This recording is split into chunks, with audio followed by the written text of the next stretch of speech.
आता एक अत्यंत महत्त्वाची बातमी आहे।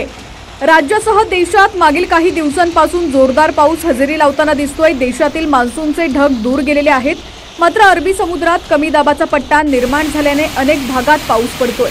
ऐन दिवाळीच्या तोंडावरही अनेक भागात पाऊस सुरूच आहे।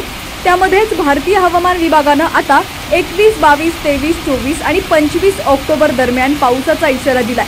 नवरात्रीनंतर दिवाळी देखील पावसामध्येच जाण्याचे संकेत आहेत। राज्यामध्ये काही दिवसांपूर्वीच पावसाने मोठा हाहाकार माजवला। अनेक भागात इतका पाऊस झाला की शेती पूर्णपणे वाहून गेली। हाताला आलेली पिकं शेतकऱ्यांच्या हातातून निघून गेली। हवामान खात्याच्या अंदाजानुसार पुढील 7 दिवसात केरळ, तामिळनाडू, लक्षद्वीप, पॉंडिचेरी, आंध्र प्रदेश, कर्नाटक आणि महाराष्ट्राच्या काही भागात पावसाचे संकेत आहेत। अनेक भागात मुसळधार ते अतिमुसळधार पावसाची शक्यता आहे। कोल्हापूर, सिंधुदुर्ग, नांदेड या जिल्ह्यांमध्ये आज येलो अलर्ट जारी करण्यात आला।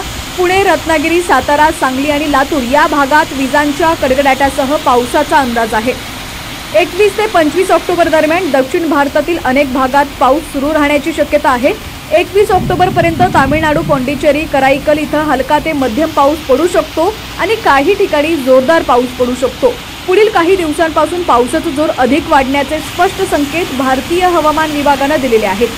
21 ते 24 ऑक्टोबर दरम्यान छत्तीसगडमध्ये आणि 20 ते 23 ऑक्टोबर दरम्यान नागालँड, मणिपूर, मिझोरम आणि त्रिपुरामध्ये वादळी वाऱ्यासह पावसाचे संकेत आहेत।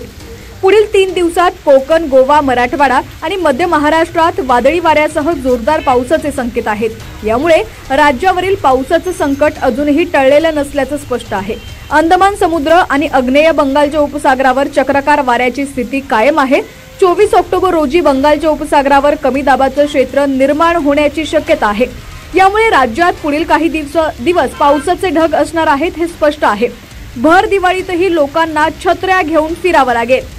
आता राज्यातील तुमचा जिल्हा कोणता आणि तुमच्या जिल्ह्यात पाऊस झालाय की नाहीये किंवा पावसाची काय परिस्थिती आहे ती देखील आम्हाला कमेंट्सच्या माध्यमातून नक्की कळवा। पाहत रहा HPN मराठी न्यूज।